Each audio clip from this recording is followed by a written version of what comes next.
13వ అధ్యాయము 13వ వచనాన్ని ఈ విధంగా మనం చదువుతాం. మోషే చిత్తగించుము, నేను ఇశ్రాయేలు యొద్దకు వెళ్ళి వారిని చూచి నీ పితరుల దేవుడు మీ యొద్దకు నన్ను పంపెనని వారితో చెప్పగా వారు ఆయన పేరేమి అని అడిగిన ఎడల వారితో నేను ఏమి చెప్పవలనని దేవుణ్ణి అడిగాను. అందుకు దేవుడు నేను ఉన్నవాడును అనువాడనై ఉన్నానని మోషేతో చెప్పాను. చాలండి. ఈ మాటను మనం జ్ఞాపకం చేసుకుంటే, దేవుని సేవకుడు ప్రవక్తగా పిలువబడిన యాజకుడైన మోషే గారు నాయకుడిగా ఇశ్రాయేలు ప్రజలను ఐగుప్తు నుండి బయటకు తీసుకురాకముందు ఆయనకి దేవుడికి జరిగినటువంటి సంభాషణ. దేవుడు మోషే గారికి మండుచున్న పొద ద్వారా ప్రత్యక్షమై, నా ప్రజలు ఐగుప్తులో ఎంతో బాధను అనుభవిస్తూ ఉన్నారు, నీవు వెళ్ళి ఫరోతో మాట్లాడి నా ప్రజలను అక్కడి నుంచి విడిపించుకొని తీసుకురావాలని ప్రభు చెప్పినప్పుడు, నేను ఆల్రెడీ ఆయన దగ్గర నుంచి పారిపోయి వచ్చిన వాడును, ఆయన దగ్గరికి వెళ్ళి నేనేం చెప్పాలంటే దేవుడు పంపాడని చెప్పాను. అప్పుడు ఆ మోషే అంటున్న మాట, నీ దేవుడి పేరు ఏంటి అని ఆయన అడిగితే నేను ఏం చెప్పను అని అడిగాడు. అప్పుడు దేవుడు తన గురించి ఆయనే చెప్పుకుంటున్నటువంటి మాట. అందుకు దేవుడు చూడగా పెద్ద అక్షరాలతో రాశారు, నేను ఉన్నవాడను అను వాడనై ఉన్నాను. ఆయన ఉన్నవాడు, దేవుడిని తను తాను పరిచయం చేసుకుంటున్నటువంటి మాట. ఈరోజు మానవుడికి దేవుని యొక్క పేరు తెలియదు. మీరు సేవించే దేవుడు ఎవరు అంటే, కొంతమంది యెహోవా అంటారు, కొంతమంది యేసయ్య అంటారు, కొంతమంది మరియమ్మ అంటారు. ఏమండి, రకరకాలుగా దేవుడి విషయంలో క్రైస్తవుల్లోనే చాలా విభిన్నమైనటువంటి ఆలోచనలు కలిగి ఉన్నారు. అయితే దేవుడు అనేవాడు ఒక్కడే. దేవుడు అనే పదము ఏకవచనంగా పిలువబడింది. దేవుడు అనంటే వెలుగై ఉన్నవాడు, దేవుడు అనంటే సృష్టించిన వాడు, ఆయన ఒక్కడిగా ఉన్నవాడు. ఆ దేవుడుగా పిలువబడినటువంటి ఆ దేవునికి మన బైబిల్లో పెట్టిన పేరు యెహోవా అనే పేరు. యెహోవా అనే పేరు ముగ్గురికి వర్తిస్తుంది. తండ్రికి, కుమారుడికి, పరిశుద్ధ ముగ్గురి పేర్లు కూడా యెహోవా. యెహోవా అనే పేరు యేసు ప్రభుకి కూడా సంబోధించబడింది. యెహోవా అనే పేరు తండ్రికి సంబోధించబడింది. యెహోవా అనే పేరు పరిశుద్ధాత్మ దేవునికి సంబోధించబడింది. ముగ్గురు ఐక్యంగా కలిసి దేవుడిగా యెహోవా అని పిలువబడింది. ఏమండి, వ్యక్తులుగా ముగ్గురు మూడు పాత్రలు పోషిస్తూ మూడు వ్యక్తులుగా మనకి పరిచయం చేసుకున్నారు. కానీ ముగ్గురు ఒకే దేవుడిని, ఒకే నామాన్ని వారు సూచించారు. వారు యెహోవా. పాత నిబంధనలో యెహోవా అన్న కాడ మనకి తండ్రి అయిన దేవుడు కనిపిస్తాడు, యేసు ప్రభు వారు కనిపిస్తారు, పరిశుద్ధాత్మ దేవుడు కనిపిస్తారు. చాలా మంది యెహోవా అంటే తండ్రిని మాత్రమే వీరు ఆరాధించారు పాత నిబంధనలో అంటే, కానీ కాదు. యెహోవా అనే పదంలో ముగ్గురు ఉన్నారు అనే విషయాన్ని గమనించారు. పాత నిబంధనలో యెహోవాలలో యెహోవాగా పిలువబడిన దేవుడే యేసు ప్రభువుగా ఈ లోకానికి వచ్చారు. ఏమంటే యెహోవాగా ఇంకొక ఆయన అక్కడ తండ్రి పాత్రను ఆయన కలిగి ఉన్నాడు. వ్యక్తిగా యేసు ప్రభు ఈ లోకంలో మన కొరకు ప్రాణం పెట్టిన వాడిగా మనకు కనిపిస్తారు. కాబట్టి ఈ విషయాలు మనము స్పష్టంగా అర్థం చేసుకోవాలి. ఒకే దేవుడు, ఒకే నామము, ఒకే పేరు, ముగ్గురు వ్యక్తులుగా వారు ఉనికిలోనికి వచ్చి మనకు వారిని పరిచయం చేసుకున్నారు. మూడు పాత్రలు పోషించకపోతే ఈ పూర్తి దేవుడి ప్రేమ మనకు అర్థం కాదు. కనుక ఈ విషయాలు దేవుడు మనకు పరిచయం చేసుకుంటూ వచ్చారు. కాబట్టి ఈ విషయాలు మనం గమనించాలి. ఆయన అంటున్న మాట ఏమని చెప్పను, నేను ఫరో అడిగితే నేను ఏమని చెప్పనంటే ఆయన అన్నాడు, నేను ఉన్నవాడును. ఈరోజు దేవుడి గురించిన పేర్లు ఈరోజు మనం జ్ఞాపకం చేస్తాం. దేవుడికి ఉన్న ఎన్ని పేర్లు ఉన్నాయి దేవుడికి, ఆ పేర్లకు ఉన్న అర్థాలు మనం జ్ఞాపకం చేస్తాం. ఇంకొక మాట కూడా చూద్దాం. యేసు ప్రభు వారు కూడా ఈ మాట ఆయన ప్రస్తావించారు. చూడండి, యెహోవా అని అంటే యేసు ప్రభు కాదు అని కొంతమంది అనుకున్నారు. యేసు ప్రభు ఉన్న రోజులు అందుకే ఆయన సిలువ వేశారు. ఇక్కడ యోహాను సువార్త 4వ అధ్యాయము 22వ వచనం. యేసు ప్రభువు సమరయ స్త్రీతో చెప్తున్నటువంటి మాట, మీరు మీకు తెలియని దానిని ఆరాధించువారు, మేము మాకు తెలిసిన దానిని ఆరాధించువారము అని అన్నాడు. చాలండి. ఇక్కడ ఆయన అంటున్న మాట, మీరు మీకు తెలియని దానిని ఆరాధిస్తున్నాం. కానీ ఏం ఆరాధిస్తున్నామో, ఎవరిని ఆరాధిస్తున్నామో, ఎందుకు ఆరాధిస్తున్నామో, ఏమని ఆరాధిస్తున్నామో మనకి తెలియదు. అవగాహన లేని ఆరాధన ఈరోజు చాలా మంది చేస్తాం. ఏమండి, తర్వాత యేసు ప్రభు ఆయన మరణ పునరుద్ధానాల తర్వాత అపోస్తలులు సువార్త ప్రారంభించిన తర్వాత కూడా పౌలు భక్తుడు ఈ పరిస్థితిని ఆయన కళ్ళారా చూశాడు. చూడండి, అపోస్తలుల కార్యాలు 17వ అధ్యాయము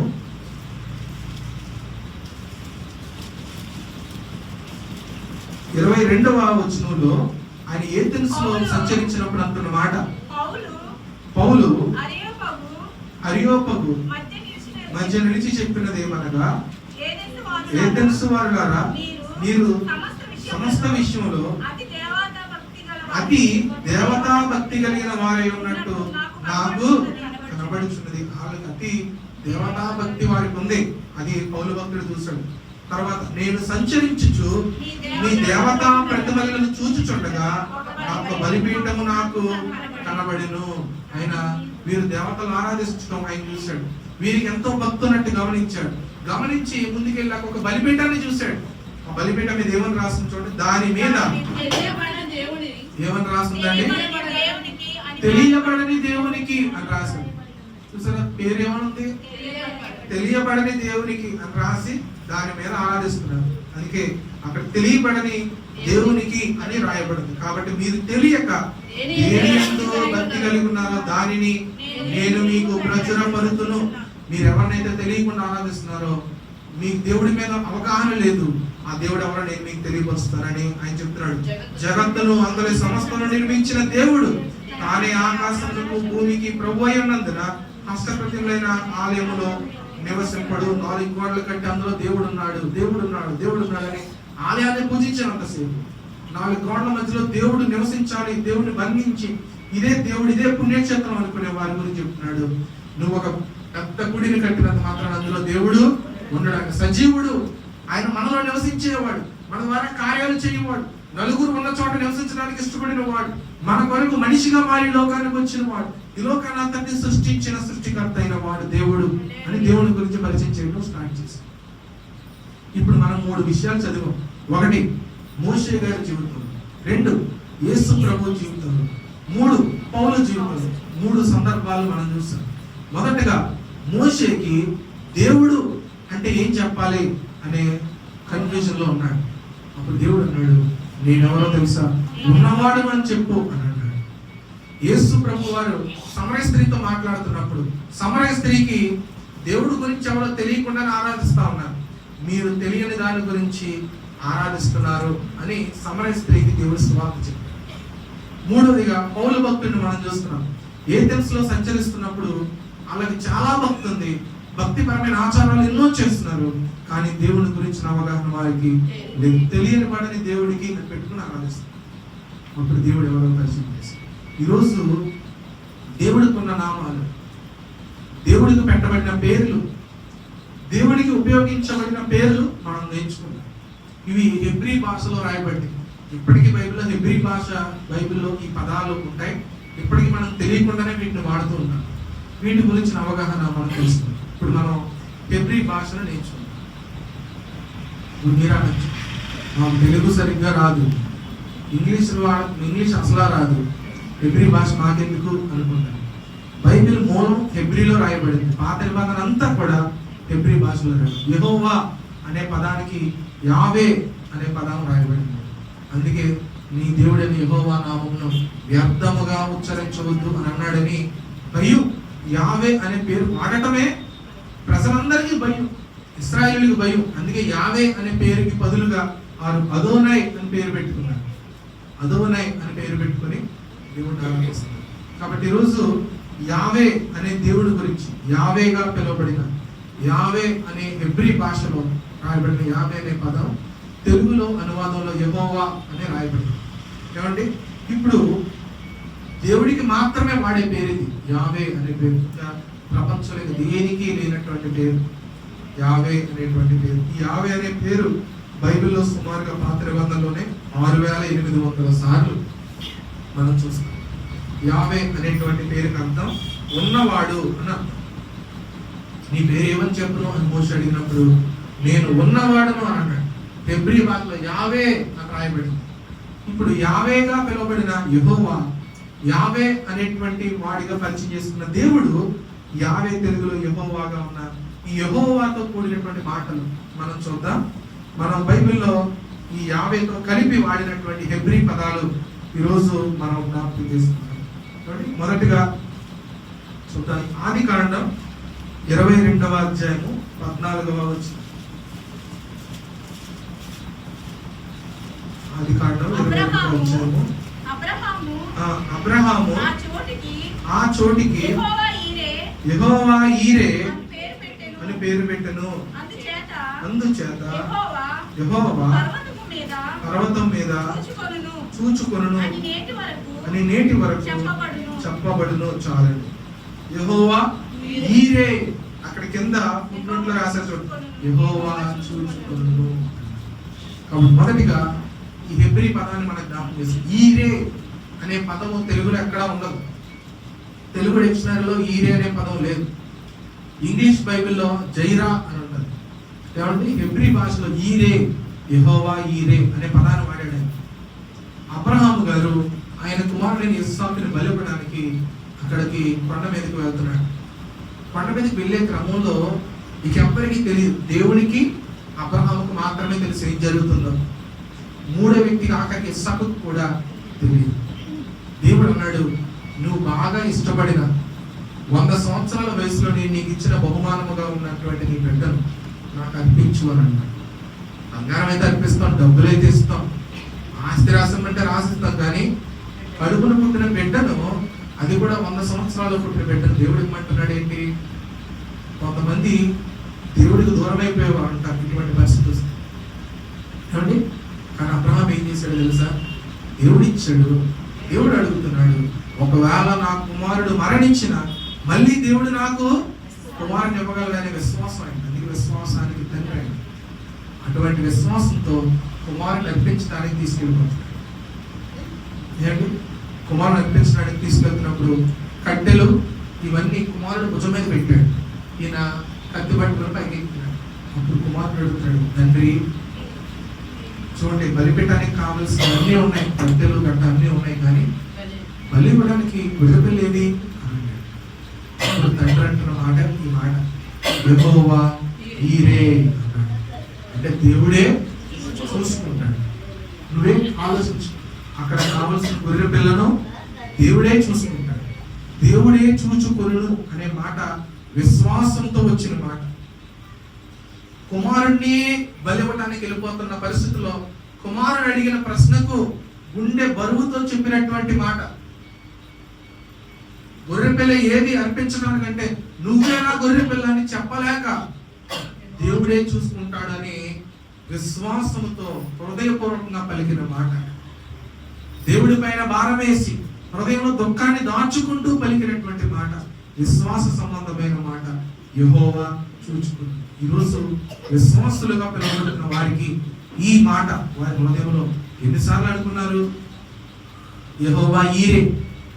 సమస్య వచ్చింది, యెహోవా ఈరే. కష్టం వచ్చింది, యెహోవా ఈరే. నూతన సంవత్సరం వచ్చింది, అప్పుల బాధలు ఉన్నాయి, యెహోవా ఈరే. ఏమండి?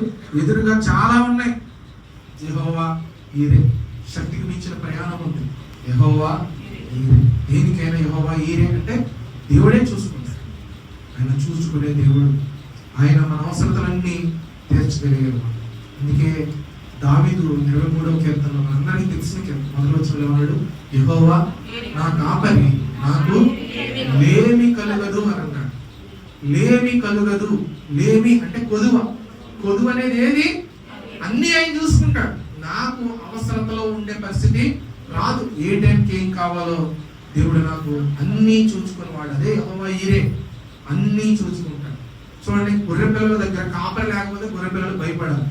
కాపరి పక్కన ఉన్నప్పుడు గొర్రె పిల్లలకు కావలసిన మేత దగ్గరికి తీసుకెళ్తాడు, వాటికి కావలసినవన్నీ కాపరి చూసుకుంటాడు. కాపరి పక్కన ఉన్నప్పుడు గొర్రె పిల్లలకు దిగులు పడాల్సిన అవసరము లేదు. కాపరి లేనప్పుడు గొర్రె పిల్ల క్రూర మృగాల కాట్లకి భయపడాలి.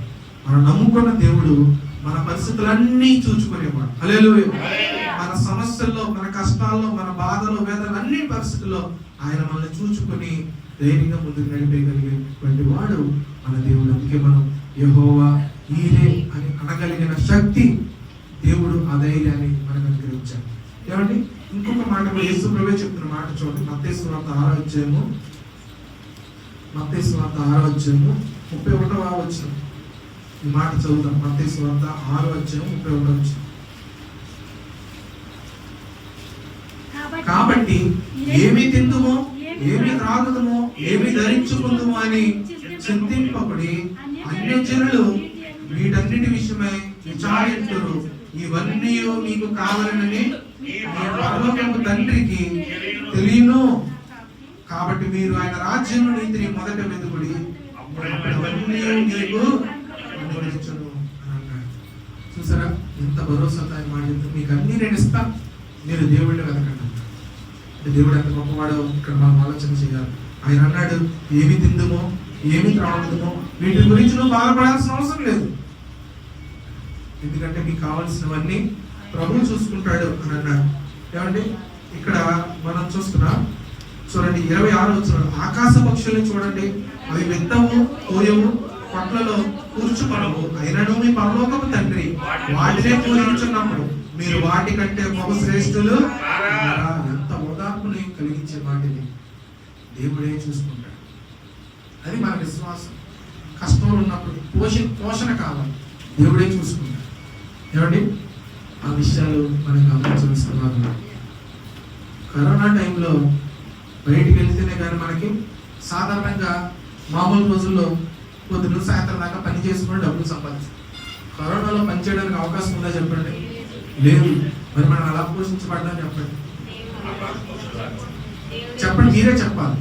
కరోనాలో మీరు బయటకు అడుగు పెట్టకుండా, కానీ పొలాన్ని సేద్యపరచకుండా, వ్యాపారం చేయకుండా, చేతి పని లేకుండా ఆ కరోనా 2 సంవత్సరాలు, ఒకటిగా 2 సంవత్సరాలు ఎలా పోషింపబడ్డారు? ఆ టైంలో నాయకులతో కూడా మాట్లాడి అకౌంట్ లోకి దేవుడు ఏం చేశాడు? దేవుడే చూసుకుంటాడు అంటే అర్థం అది. అడగకుండానే ఆరోగ్యము, ఆయుష్ అన్ని అనుగ్రహించాడు. పోషణ దేవుడు దయచేస్తాడు. ఏలియా గారు చెప్పినట్టుగా చేశాడు. కాకులతో దేవుడు ఏం చేశాడు? దేవుడే చూసుకుంటాడు. అది యెహోవా ఈరే అంటే అర్థం అది. ఇక్కడ ఆయన అంటున్నాడు, ఆకాశ పక్షులు చూడండి, అవి విత్తవు, కోయవు, మనం విత్తుతాం, మనం కోస్తాం. విత్తే కాలం ఉంటది, కోత కోసే కాలం ఉంటది. అవి చేసుకొని మనం భోజనం చేస్తాం. మనం చూస్తే ఏ పక్షి కూడా విత్తనాన్ని భూమిలో వెత్తదు. ఏమంటే కోసే పని కూడా పక్షులకి లేదు. కానీ పక్షులకు కావాల్సిన ఆహారం ఏనాటికి ఆ రోజు పక్షులు సమకూర్చుకుంటుంది. ఇంకోటి, పక్షులు కొట్లలో కూర్చుకున్నావు అన్నాడు. అంటే దాచుకోవు అని అర్థం. చేమలు ఉన్నాయి. వర్షాకాలానికి ముందు ఏం చేస్తే ఆహారం అంతటిని దాచుకుంటాయి. పక్షులు దాచుకుంటాయండి, దాచుకో. కానీ ఏ రోజుకి ఆ రోజు, ఏ కాలానికి ఆ కాలం దేవుడు ఏం చేస్తాడు? పక్షుల్ని పోషిస్తాడు. దేవుడు అన్నాడు, మీరు అనేకమైన పక్షుల కంటే శ్రేష్ఠులు. దేవుడు పోషించగలిగిన. అందుకే దేవుడి పైన విశ్వాసం ఉండాలి. అబ్రహాము అంటున్నాడు, ఏంటో తెలియనటువంటి పరిస్థితులు, హృదయ వేదనలు అంటున్న మాట, యెహోవా ఈరే అని కుమారుడికి చెప్పాడు. అంటే దేవుడు చూసుకుంటాడు. హెబ్రీ భాషలో యెహోవా ఈరే అంటే యెహోవా చూసుకుంటాడు. ఈ రోజు మనం ధైర్యంగా ఈ మాట చెప్పాలి. కష్టం వచ్చినా, శ్రమ వచ్చినా, బాధ వచ్చినా, ఎటువంటి ఇబ్బందులు ఉన్నాయి, ఎదురుగా అడ్డంకులు ఉంటే యెహోవా ఈరే, ఆయనే చూసుకుంటాడు. ఇది మొదటి మాట. యావే ఈరే అంటారు. యావే యెహోవా చూసుకుంటాడు, యెహోవా ఈరే. రెండో మాట చూద్దాం రండి. నిర్గమాకాండం 15వ అధ్యాయము. నిర్గమాకాండం 15వ అధ్యాయము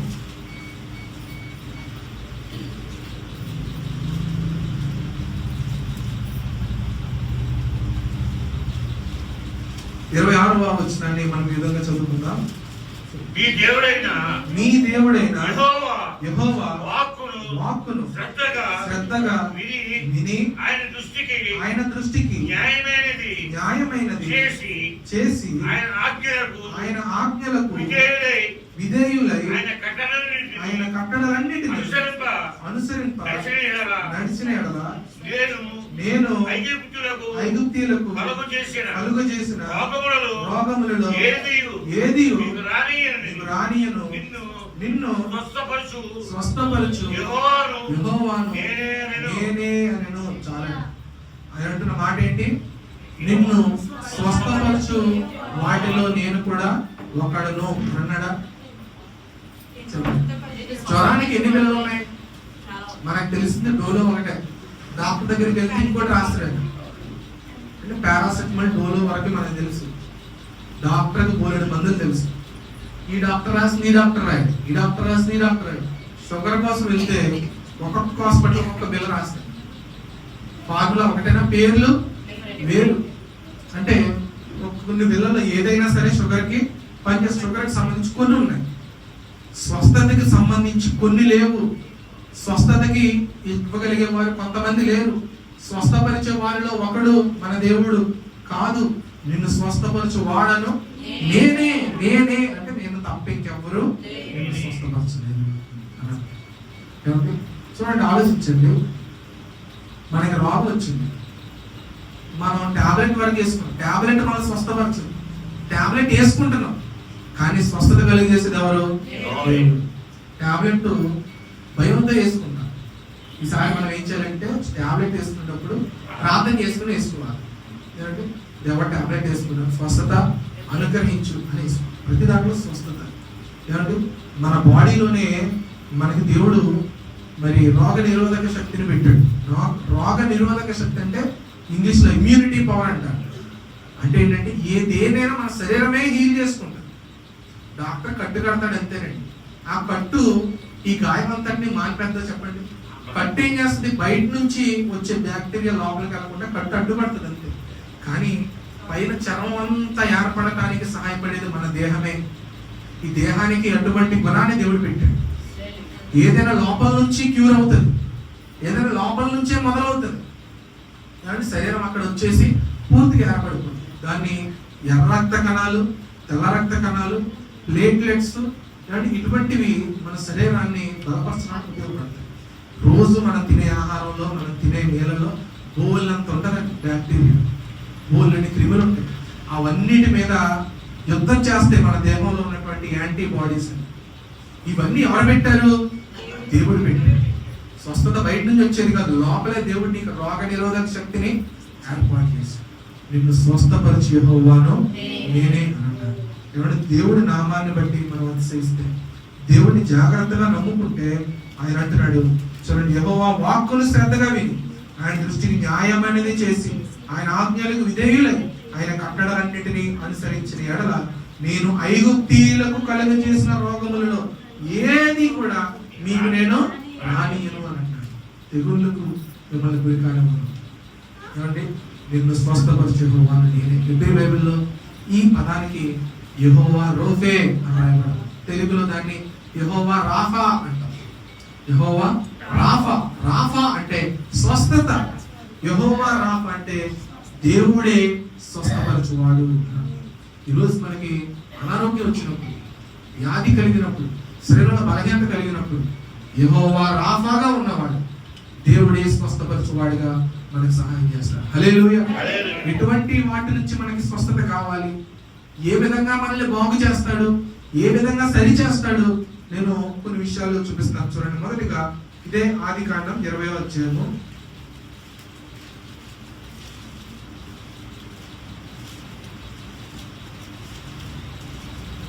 17వ వచనం. అబ్రహాము దేవునికి ప్రార్థన చేసినప్పుడు దేవుడు ఎవరికండి? అబీమెలెకును అతని భార్యను అతని దాసీలను ఏం చేశాడండి? బాగు చేసినప్పుడు వారు ఏమయ్యారు? వారు పిల్లల్ని. అప్పుడు దాకా పిల్లలు లేరు. ఎందుకు? అబీమెలెకు అబ్రహాము భార్య మీద ఆలోచన చేశాడు. అబ్రహాం ఆల్రెడీ మ్యారేజ్ అయినటువంటి అబ్రహాము భార్య మీద కన్నేశాడు. అందుకని అక్కడ యాలయనగా అబ్రహాం భార్య అయిన సారాను బట్టి దేవుడు అబీమెలెకు ఇంట్లో ప్రతి గర్భం, ఒక్కరిదే కాదు, అతని ఇంట్లో ఉన్న ప్రతి గర్భం నేను ఏం చేశాడు? మూసివేసిన దేవుడు మళ్ళీ వారి కోసం ఎవరు ప్రార్థన చేశారు? అబ్రహాము ప్రార్థన చేసినప్పుడు ఏం జరిగింది తెలుసా? చూడండి, అబ్రహాము దేవుడిని ప్రార్థింపగా దేవుడు అబీమెలెకును అతని భార్య అతని దాసులందరినీ ఏం చేశాడన్న క్రాస్ దగ్గర బాగు చేశాడు, స్వస్థపరిచాడు, బాగు చేశాడు. బాగు చేయడం వల్ల వారికి గొప్ప ఫలాన్ని దేవుడు అనుగ్రహించాడు. దేవుడి సేవకుడిని వారి ఇబ్బంది దుఃఖపెట్టారు. అబ్రహాము దేవుడి బిడ్డ, దేవుడి బిడ్డ అయినటువంటి అబ్రహాము దేవుడి దాసుడిగా వెళ్తున్నప్పుడు అక్కడ రాజుగా ఉన్నాడు, అధికారంలో ఉన్నటువంటి అబీమెలెకు అబ్రహాం భార్య అయినటువంటి శారాను చూసి ఇష్టపడ్డాడు. అబ్రహాం భయపడి, ఇప్పుడు నేను నువ్వు భార్య భర్తలని తెలిస్తే నిన్ను చేసుకోవడం కోసం నేను చంపేస్తాడు, అందుకని నేను నీకు అన్న అబద్ధం చెప్తాను అని చెప్పేసి అక్కడ బ్రతకాల్సిన పరిస్థితి వచ్చింది. అయితే దేవుడు సామాన్యుడు కాదు. దేవుని ప్రజల జోలికి వస్తే, దేవుని సేవకుడి జోలికి వచ్చిన వారిని దేవుడు ఏం చేశాడు? ఆ గృహంలో ఏ విషయంలో అయితే అబ్రహాం భార్య మీద ఆలోచన చేశాడు, ఇష్టపడ్డాడు, ఆ గృహంలో ఎవరికి గర్భఫలం రాకుండా దేవుడు ఏం చేశాడంట? మూసివేశాడు. మళ్ళీ తిరిగి ఎవరే ప్రార్థన చేయాల్సి వచ్చింది? మళ్ళీ అబ్రహామే ప్రార్థన చేయాల్సి వచ్చింది. ఇంకో చిన్న ఉదాహరణ చెప్తాను, వాస్తవంగా జరిగింది. ఒక 7-8 సంవత్సరాల క్రితం ఒక కుటుంబం మాకు చర్చికి రెగ్యులర్గా వస్తూ ఉండేవారు. మెట్ట మీద చాలా పెద్ద మనిషి, వాళ్ళ అబ్బాయిని ఎంబీబీఎస్ డాక్టర్ చదివించారు. ఆయన గవర్నమెంట్, వాళ్ళ ఆవిడ గారు కూడా గవర్నమెంట్, పెద్ద ఇల్లు కట్టుకున్నారు. వారి అమ్మగారి కాడ నుంచి మెట్ట మీద చర్చికి వస్తూ ఉండేవారు. కాబట్టి వస్తూ ఉండేసరికి కొంతకాలం తర్వాత గృహం ప్రతిష్ఠ కార్యక్రమం జరుగుతుంది. అంటే వారు ఇల్లు ఓపెనింగ్ చేసుకుంటారు. అప్పుడు మన ఆడగారు మోజేశ్వరి గారు వెళ్ళి రిబ్బన్ కట్ చేసి ఇంట్లోకి వెళ్ళాలి. ప్రార్థన అంతా చేసిన తర్వాత ఈ గృహంలోకి రిబ్బన్ కట్ చేసి వచ్చి అన్ని పాటలు పాడి అంతా చేసి మళ్ళీ బయటికి రావాలి కదని కార్యక్రమం ఇంక ముందని ఆయన ఏం చేశారంటే, పాటలు ప్రార్థన అంతా అయిపోయిన తర్వాత ముగింపు ప్రార్థన దీవెన ఇచ్చిన తర్వాత గృహంలోనికి ప్రవేశించి రిబ్బన్ కట్ చేసినంతసేపు ఉరిపి బట్టి రిబ్బన్ కట్ చేసి కార్యక్రమం పెద్ద గొడవ చేస్తున్నారు. అదేంటి మీరు ఎలా చేశారేంటి, అలా చేశారేంటి, అలాగా ఎలాగా నేను చర్చికి రాను అది కానీ చాలా గొడవ చేసి చాలా ఇబ్బంది, చాలా అవహేళన చేశారు, చేసి చర్చ్ మానేశారు. వాస్తవం వాళ్ళు చర్చికి వచ్చి 6 సంవత్సరాలు అయింది. 6 సంవత్సరాల వరకు చర్చికి రావట్లేదు. మొన్న వాళ్ళ ఎవరి నుంచి మాకు ఫోన్ వచ్చింది. వాస్తవం జరిగిన మాట చెప్తున్నాను నేను, కట్టుకథ కాదు. ఫోన్ వస్తే ఫోన్ ఎత్తాను. ఒకసారి మా ఇంటికి రండి ప్రార్థన చేద్దరు అన్నారు. ఏమైందండి అని, ఒకసారి రండి ఇంకండి. వారు చాలా కాలంగా వేరే సంఘానికి వెళ్తున్నారు. ఏంటి రమ్మన్నారు సడన్గా అని చెప్పి వస్తే ఇంటికి వెళ్ళాం. 2 ఇల్లు కట్టారు కాబట్టి 4 పార్శ్వలు ఉన్నాయి. వెళ్ళగానే కళ్ళంటే నీళ్ళు పెట్టుకుని ఏడుస్తూ, మీరు ఒకసారి ప్రార్థన చేయండి, ఎవరు వచ్చినా మా ఇంట్లో ఉండలేదు, ఏదో ఒక మనశాంతి, మా మీద గొడవపడి మా మీద పోలీస్ కేసు ఎట్టేశారు, మేము కేసు చుట్టూ తిరుగుతున్నాం, ఈ ఇంట్లో మాకు మనశ్శాంతి లేదు, మళ్ళీ మీరు ప్రార్థన చేసి వెళ్ళండి అని ప్రార్థన చేయించుకొని ఏమండి ఒక పొట్లం కట్టండి పాలకైనా కట్టించి ఏదో రకంగా ప్రార్థన చేయండి అని ప్రార్థన చేయించుకున్నాడు. ఎందుకు చెప్పండి? వాళ్ళకి ఏమనిపించి పిలిచారు చెప్పాలి. ఏమండి దేవుని సేవకుడిని అవమానపరిచి చర్చి మానేసిన తర్వాత వారికి ఎదురయ్యినటువంటి పరిస్థితికి మళ్ళీ పరిష్కారం ఎక్కడ మొదలైందో అక్కడికే రావాలని ఆయనకు అర్థమైంది.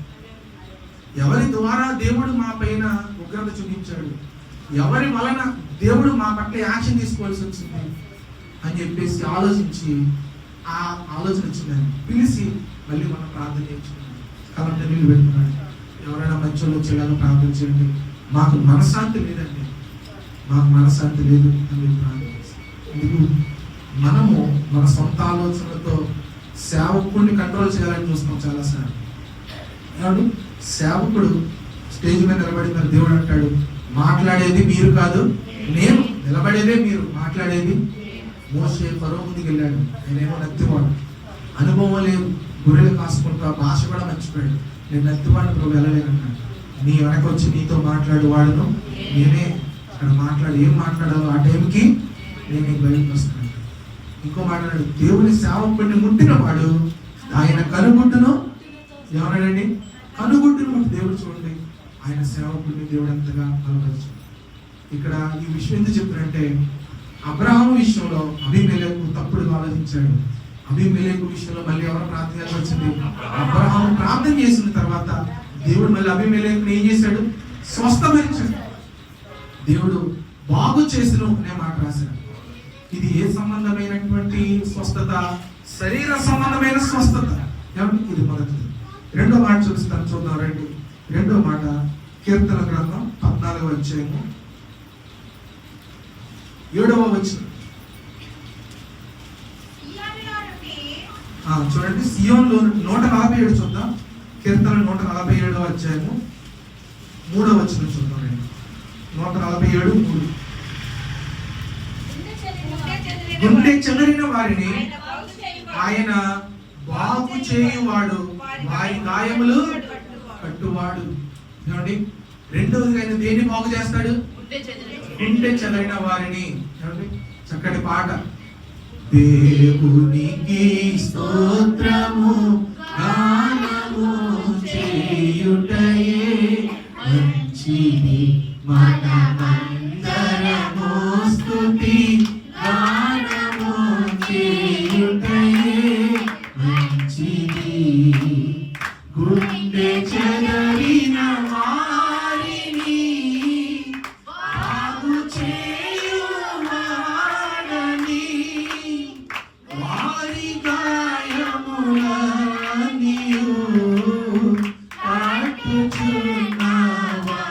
కట్టుచున్నవాడని, వారి గాయములన్నీయు కట్టుచున్నవాడని. దేవునికి స్తోత్రము గానము చేయుటయే మంచిది, మనమందరము స్తుతి గానము చేయుటయే మంచిది. హల్లెలూయా. కాబట్టి ఇక్కడ మనం చూస్తున్నాం, గుండె చెదరిన వారిని ఈ రోజుల్లో మనుషుల ద్వారా మోసపోయి, పరిస్థితుల ద్వారా అనగారిపోయి, వ్యాపారంలో నష్టపోయి, ఉద్యోగంలో విఫలమయ్యి, ఇరుగు పొరుగు వారితో అవమానపడి గుండె చెదరిన పరిస్థితుల్లో మనం ఉంటే, ఏమండి, ఇక్కడ శరీరంలో ఏ బలహీనతకైనా మందు దొరుకుతుంది, కానీ గుండె చెదరిపోతే, గుండె ముక్కలైతే, బాధలో కూరుకుపోతే బాగు చేసే డాక్టర్ ఎవరు? ఇక్కడ వాక్యంలో చెప్తున్నాడు, గుండె చెదరిన వారిని బాగు చేయువాడు ఎవరు? మన ప్రభువు. హల్లెలూయా. ఈ విషయాలు గమనించాలి. ఒకటి, శారీరక స్వస్థత. అబీమెలెకు కుటుంబానికి శారీరక స్వస్థతని ఇచ్చాడు. ఇక్కడ కీర్తన చెప్తున్నాడు, ఇది గుండె చెదరిన వారిని బాగు చేయడం. ఏమండి, మూడోది ఆయన ఏం బాగు చేస్తాడో మూడోది చూపిస్తున్నాడు. చూడండి, ఇర్మియా గ్రంథం 3వ అధ్యాయము 22వ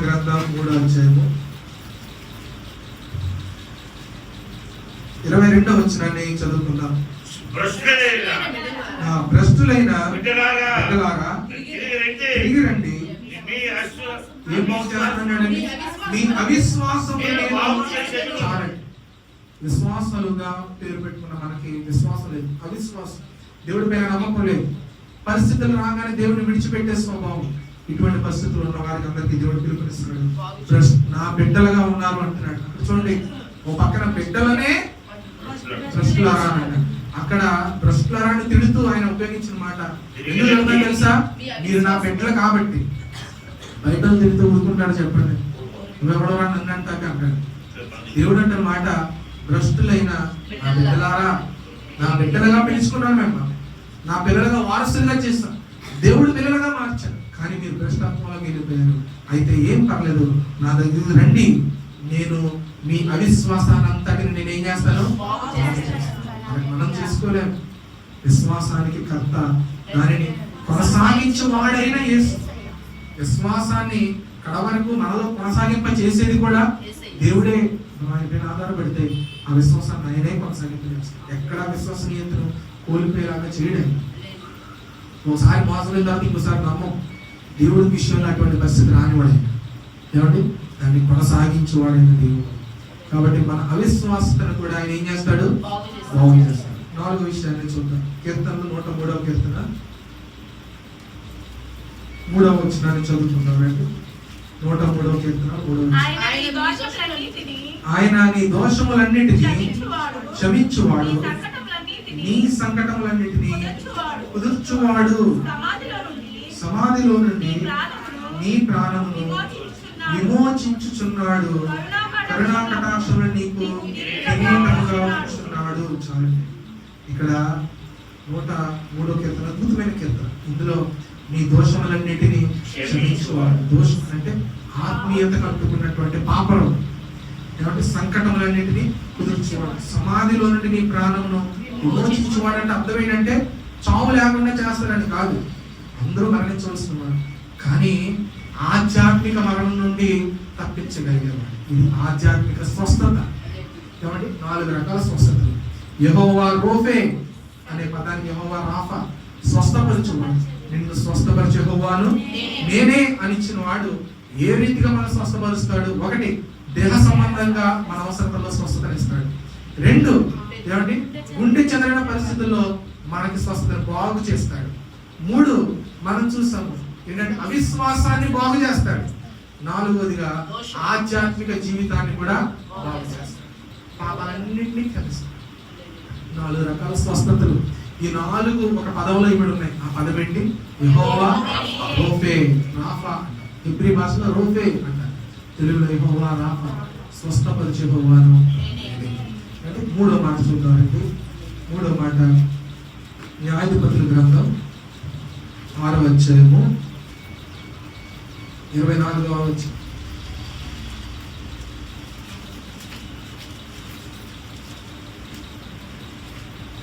న్యాయాధిపతులు 6వ అధ్యాయం 24వ వచనం చదవండి.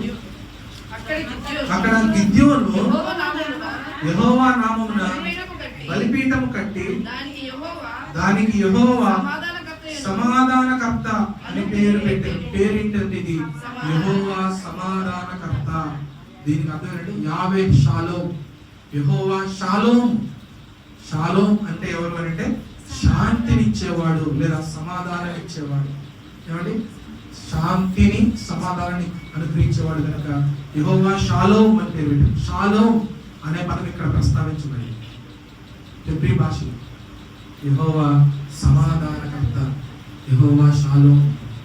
ఏ హృదయంలో సంతోషం లేదు, ఏ హృదయంలో సమాధానం లేదు, ఏ హృదయంలో శాంతి లేదు, ఏమంటే ఏ హృదయంలో చూసినా అలజడి, ఏదో ఒక బెంగ, మర్యాద, భయము, రకరకాల ఇదులతో మనుషుల హృదయాలుంటే దేవుడు సమాధానాన్ని ఇచ్చేవాడు. వాక్యం ఎవరితో మాట్లాడుతున్నాడు? గిద్యోనుతో మాట్లాడుతున్నాడు. ఏమంటే గిద్యోను బారాకు దెబోరా తర్వాత న్యాయాధిపతిగా ఏర్పాటు చేయబడినటువంటి వ్యక్తి. బారాకు దెబోరా తర్వాత 7 సంవత్సరాల గ్యాప్ వచ్చింది. ఈ 7 సంవత్సరాల్లో మళ్ళీ పాపంలో పడిపోయి ఇశ్రాయేలీయులు భయంకరమైన పాపం చేస్తున్నారు. ఈ పాపం చేసినప్పుడు దేవుడు విడిచిపెట్టాడు. విడిచిపెట్టినప్పుడు వీరు యుద్ధం ఎక్కడికి వెళ్ళినా ఓడిపోతున్నారు. భయంకరమైనటువంటి బాధ, మనశ్శాంతి లేదు, అశాంతి. ఇటువంటి పరిస్థితుల్లో దేవుడు గిద్యోనుతో చెప్తున్నాడు, నేను నీకు తోడుంటాను, నేను నిన్ను న్యాయాధిపతిగా నిన్ను నియమించున్నాను, ఏళ్ళు నా ప్రజల దగ్గరికి అన్నాడు. అప్పుడు గిద్యోను దేవుడి ద్వారా సూచనలు పొందుకొని అంటున్నాడు, యెహోవా సమాధానకర్త, యెహోవా షాలోమ్ అన్నాడు. కాబట్టి ఈరోజు మన జీవితాలకి సమాధానాన్ని ఇచ్చేవారు మన ప్రభువే. యెషయా గ్రంథం ఈ మాట చదువుకున్నాను చూడండి. యెషయా గ్రంథం మిద్యాను దేశం వలన వచ్చినటువంటి అశాంతిలో దేవుడికి గిద్యోనుకి మనశ్శాంతిని ఇస్తాడు. యెహోవా షాలోమ్. యెషయా గ్రంథం 26వ అధ్యాయము చూడండి, 3వ వచనాన్ని చదువుతున్నాం. 26:3. ఎవరి మనస్సు నీ మీద ఆనుకుందో వారిని నీవు ఎలా చేస్తావంటే పూర్ణ శాంతి గలవారిగా చేస్తావు. సంపూర్ణ మనశ్శాంతి, పూర్ణ శాంతి. ఎవరి మనసు అయితే దేవుడి పైన ఏమంటే ఆనుకోవటము, ఆశ్రయించడం అంటే అర్థమైందంటే, ఇప్పుడు నేను ఉన్నాను, ఈ కోడి మీద నేను ఆశ్రయించాను, ఆనుకున్నాను. ఏమండి? ఎందుకు? సపోర్ట్ కోసం. మనం కుర్చీ మీద ఆనుకున్నాం, కొంతమంది గోడ మీద ఆనుకుంటాం నుంచున్నప్పుడు. మనము దేవుడి పైన ఆనుకుంటే అంటే దేవుడే మనకి సపోర్ట్ అయితే, ప్రతి విషయంలో దేవుడి పైన ఆధారపడితే వారిని దేవుడు ఏం చేస్తాడు తెలుసా? పూర్ణ శాంతి గలవారిగా చేస్తాడు. మనం మనుషుల పైన ఆధారపడతాం, ఈయన ఉన్నాడు నాకేం పర్లేదు, వెనకాల వచ్చి నేను చూసుకుంటాడు అంట, ఆయన మనకి దెబ్బేస్తాడు. అప్పుడు మనకి ఏముండదు? శాంతి సమాధానం ఉండదు. ఎందుకంటే ఆధారపడ్డాం, ఆశ పెట్టుకున్నాం, నిరాశపడ్డాం. బాధపడతాం. అయితే దేవుడి పైన ఆనుకున్న వాడిని దేవుడు ఎలా చేస్తాడంటే పూర్ణ శాంతి గలవాడు చేస్తాడు. ఆ రోజుకి దేవుడు చెప్పాడు, మిద్యానీయుల వలన మీకు సంతోష సమాధానం లేవు, కాబట్టి నేను మీకు సమాధానాన్ని ఇచ్చేవాడు, మీరు పోగొట్టుకున్న సంతోషాన్ని దయచేవాడు, శాంతిని అనుగ్రహించేవాడు అని ప్రభు చెప్పాడు. దీనికి యెహోవా షాలోమ్ అనే పేరు హెబ్రీ భాషలో, అంటే దేవుడు సమాధానము శాంతిని అనుగ్రహించేవాడు. ఏం చెప్పానంటే ఇప్పటికి 4 విషయాలు చెప్పాను. నేను 3 చెప్పాను. 3 అంటే 4 మాట చూద్దామండి. నిర్గమాకాండం 17వ అధ్యాయము. నిర్గమాకాండం 17వ అధ్యాయము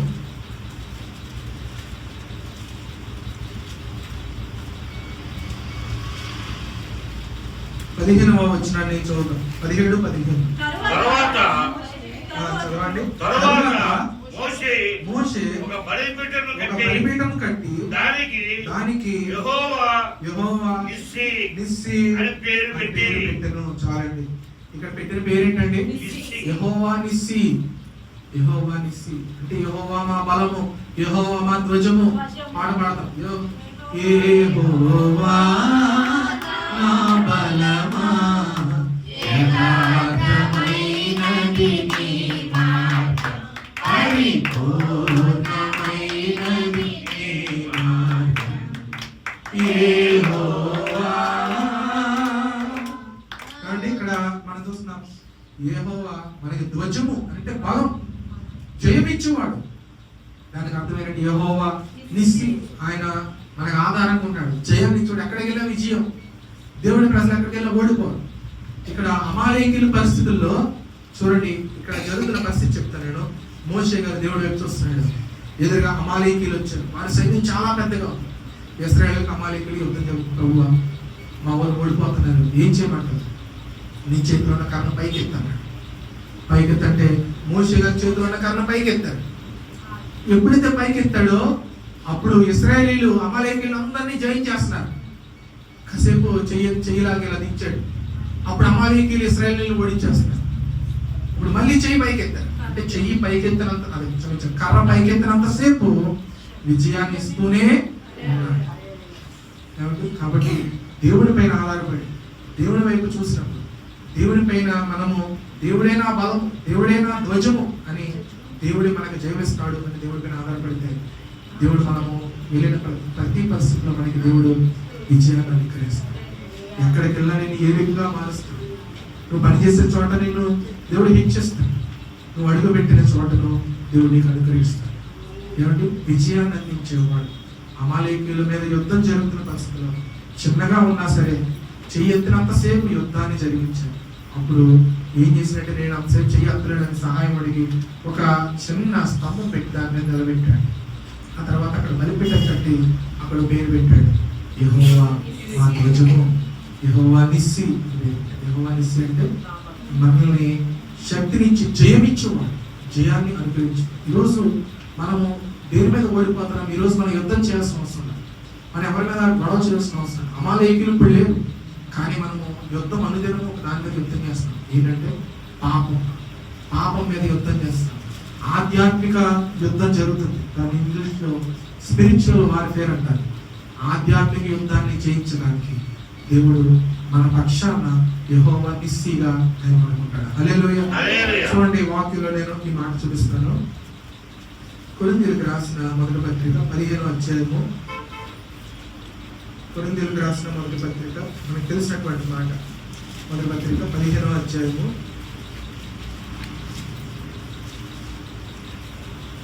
57వ వచనం. అయినను మన ప్రభువైన యేసుక్రీస్తు మూలముగా మనకు జయము అనుగ్రహించుచున్న దేవునికి స్తోత్రము కలుగుగాక అన్నాడు. ఏమండి, ఏమనుగ్రహిస్తున్నాడు దేవుడు? జయము అనుగ్రహిస్తూ ఉన్నాడు. ఆ పైన చూడండి, పాపము ముళ్ళు, పాపముకున్న బలము, ధర్మశాస్త్రం మీద పాపం పైన విజయం, మరణం పైన విజయం. ఈ జయమిచ్చు దేవుడు యెహోవా నిస్సిగా మన పట్ల ఉంటే మనం పాపం మీద ఏం పొందుకోగలం? విజయాన్ని పొందుకోగలం. పాపం మన మీద ఏలుబడి చేయడానికి అవకాశము లేదు. పాపమును జయించే ఇప్పటి వరకు మనము పాపం చేతులు ఓడిపోయాం. అందుకే రకరకాల విధానాల్లో పాపం చేస్తాం. అయితే దేవుడి పైన ఆధారపడిన వారిని దేవుడు గెలిపించేవాడు, ఆయన ధ్వజముగా నిలబడేవాడు. యెహోవా ఏమండి నిస్సి అంటే అర్థం ఏంటండి? జయము అనుగ్రహించేవాడు. హల్లెలూయా. ఇక్కడ పౌలు చెప్తున్నాడు, పాపం మీద విజయాన్ని ఇస్తాడు, మరణం పైన కూడా విజయాన్ని ఇస్తాడు. విక్టరీ మనకి దేవుడు అనుగ్రహించేవాడు. ఏమండి ఈ విషయాల్ని మనం గమనించాం. ఈ దేవుడిగా పిలువబడినటువంటి ఈ దేవుడికి ఉన్న 4 విషయాలు మనం చూసాం. మొదటిది ఏంటి చెప్పండి? యెహోవా ఈరే. యెహోవా ఈరే అంటే ఏంటండి? మన పరిస్థితి ఏదైనా అన్నింటినీ దేవుడు చూసుకుంటాడు. 2 యెహోవా రాఫా. యెహోవా రూపే అంటే అర్థం ఏంటి? ఎటువంటి వ్యాధి బాధనైనా ఆయన స్వస్థపరుస్తాడు. అది దేహ సంబంధమైన అనారోగ్యమైన, అది గుండె చెదరిన పరిస్థితి అయినా, అది అవిశ్వాసమైనా, అది ఆత్మీయమైన పరిస్థితి అయినా, ఏదైనా సరే మన బాగు చేసి స్వస్థపరచగలిగిన వాడు యెహోవా రాఫా. 3వదిగా మనం యెహోవా షాలోమ్, సమాధానాన్ని ఇచ్చేవాడు.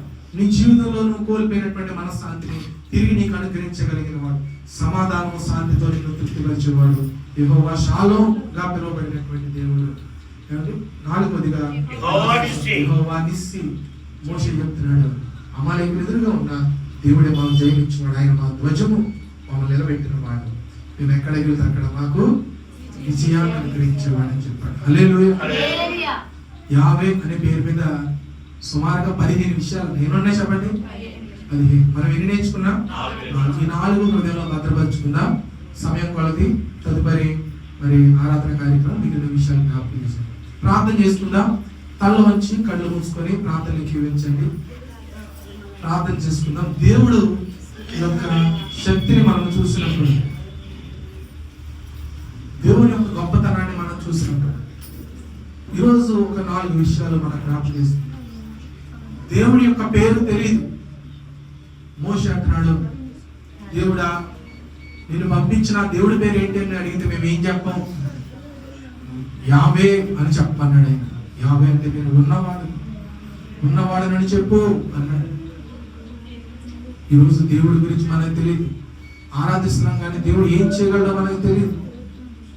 మనం ఒక వ్యక్తి దగ్గరికి వెళ్ళినప్పుడు ఆయన ఏం చేయగలడో తెలియకుండా ఒక డాక్టర్ దగ్గరికి వెళ్ళలే. గుండె జబ్బులకి ఒక డాక్టర్ ఉంటాడు, ఎముకలకు ఒక డాక్టర్ ఉంటాడు. దేవుడు ఏం చేయగలడో తెలిసినప్పుడు, దేవుడి శక్తి ఏంటో తెలిసినప్పుడు ఆయన సరైన నామంతో పిలిచి ఆయన ఆరాధించగలరు. యేసు ప్రభువారు మోషేకి ఉన్నవాడను నా పేరు యావే అని చెప్పిన దేవుడే. సమరయ స్త్రీతో అంటున్నాడు, నువ్వు తెలియని దానిని ఆరాధిస్తావు అంటున్నాడు. అపోస్తలుడైన పౌలు అంటున్నాడు, తెలియబడిన దేవుడికి ఏ తెలుసు అని ఆరాధిస్తున్నారంట. ఇప్పుడు దేవుడు తను తాను ప్రత్యక్షపరుచుకున్నాడు, తన పేరు తాను తెలిపాడు. యెహోవా ఆయన ఈరేగా ఉన్నవాడు మనం చూసుకుంటాడు, ఆయన రాఫాగా ఉన్నవాడు మనం స్వస్థపరుస్తాడు, ఆయన షాలోమ్గా పిలువబడిన వాడు మనకి సమాధానం ఇచ్చేవాడు, ఆయన నిస్సిగా పిలువబడిన వాడు మనకు జయాన్ని అనుగ్రహించుతున్నాడు. కాబట్టి యేసుక్రీస్తు మూలంగా ప్రతిరోజు మనకు జయం ఇచ్చుచున్న దేవునికి మహిమ కలుగును గాక అని వాక్యం కనపడింది. కాబట్టి ప్రార్థన చేసుకుందాం. అలాగే ప్రార్థనకి ప్రార్థన చేసుకుంటాం. ప్రభువా నీ వందనాలు ఇస్తున్నాను. నేను వాక్యం ద్వారా నేను నీకున్న శక్తి, నీ యొక్క బలం మాకు తెలియపరిచినందుకు నేను తండ్రి మోషేకి తెలియపరిచిన దేవా, సమరయ స్త్రీకి తెలియపరిచిన దేవా, ఏథెన్స్ వారికి తెలియపరిచిన దేవా, ఈరోజు మాకు కూడా నీ యొక్క గొప్ప కార్యాలు, నీ యొక్క శక్తిని నేను తండ్రి రాయబడిన మూల పదాలతో నేను నేర్చుకుంటాను. నేను తండ్రి కృపగా భావిస్తున్నాను దేవా, నీ వందనాలు ఇస్తున్నాను. ఈ మూల భాషలో ఈ పదాలను నేను నేర్చుకుని వాటి అర్థాన్ని గ్రహించినప్పుడు నేను తండ్రి మాకున్న పరిస్థితిలో కష్టం వచ్చినప్పుడు నేను తండ్రి నా దేవుడు అన్నీ చూసుకుంటాడు యెహోవా ఈరే అని చెప్పడానికి సహాయం చేయి. ప్రభు అనారోగ్య పరిస్థితులు వచ్చినప్పుడు దేవా నా దేవుడు నన్ను స్వస్థపరిచాడు, నేను యెహోవా రాఫా అని చెప్పడానికి కృప దయచేయి. నేను తండ్రి ఇంట్లో సమస్యలు ఎక్కువై ఇబ్బందులు ఎక్కువ మనశ్శాంతి లేని పరిస్థితులు యెహోవా షాలోమ్ అని చెప్పడానికి కృప దయచేయి. దేవా ఓడిపోతున్నా, జయించలేకపోతున్నా, పాపములో ఓడిపోతున్నా, మరణము చేయని ఓడిపోతున్నా, జయించువాడు లేడు. అటువంటి పరిస్థితుల్లో జయించువాడిన దేవుడు యెహోవా నిస్సి అని చెప్పడానికి మాకు విశ్వాసాన్ని బలపరచు, మమ్మల్ని బాగు చేయి. నిరంతరం నీ సాక్షులకు నేర్పించు. ఈ వాక్యాన్ని మా హృదయంలో సంపూర్ణంగా భద్రపరిచి ఆశీర్వదించు. ఈ ప్రార్థన యేసు నామమున స్తుతించి వేడుకుంటున్నాను తండ్రి.